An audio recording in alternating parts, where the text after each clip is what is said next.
तो देखो, ब्रह्म मुहूर्त को लेके तो हम सभी बहुत ज्यादा उत्सुक हैं। अगर हम अपने दिन की शुरुआत ब्रह्म मुहूर्त से करते हैं तो हमारा न केवल जीवन बल्कि हमारे जीवन का हर एक पल भी संवर जाता है। कहा जाता है कि जिसने आठों प्रहर, जो दिन के 24 घंटे हैं, उन्हें 8 पहरों में बांटा गया है, उन्हें जीना सीख लिया, उसने इस लोक में 100 वर्ष का सुखी जीवन जीत लिया। और जिसने ब्रह्म मुहूर्त, जिसने प्रातः काल को जीत लिया, उसने इस लोक और परलोक दोनों को जीत लिया।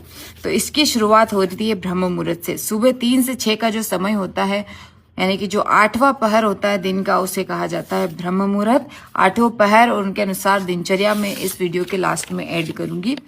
तो बात करते हैं ब्रह्म मुहूर्त की। जो व्यक्ति अपने जीवन में स्वास्थ्य, बुद्धि और सुख चाहता है, उसे ब्रह्म मुहूर्त में अचूक रूप से उठ जाना चाहिए। ये कहना है अष्टांग हृदय सूत्र का।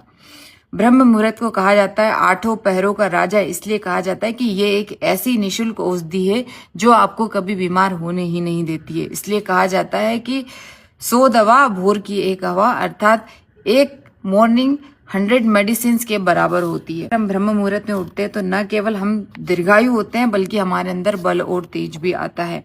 और जो व्यक्ति ब्रह्म मुहूर्त के समय सो रहा होता है, असल में उसकी संपत्ति लूट रही होती है। जैसे वृद्धावस्था आने पर हमें महसूस होता है कि हमारा जीवन लूट रहा है, उस तरह हमारा जीवन हर रोज लूट रहा होता है, लेकिन हमें ये समझ में नहीं आता है। लेकिन अगर हम अपने जीवन को इस प्रकार से जिएंगे तो हम संपत्तिवान बनेंगे हर दिन। लेकिन ये हर कोई कर नहीं पाता है। तो इसका समाधान क्या है? ब्रह्म मुहूर्त में उठने के लिए आपको ये 3 से 4 नियम पालन करने होंगे। अपने शरीर से इतना शारीरिक काम लेना होगा ताकि अपने शरीर में तमस और आलस न आने दे। आप शाम का भोजन आपको सूर्यास्त से पहले करना होगा, हल्का भोजन करना होगा। अपनी शयनचर्या को अंतिम लास्ट 10 बजे तक आपको खत्म करके बिस्तर पर लेट जाना होगा, नींद में जाना होगा और अपनी मन को यह आज्ञा देकर जाना होगा कि सुबह मैं ब्रह्म मुहूर्त में उठूंगा।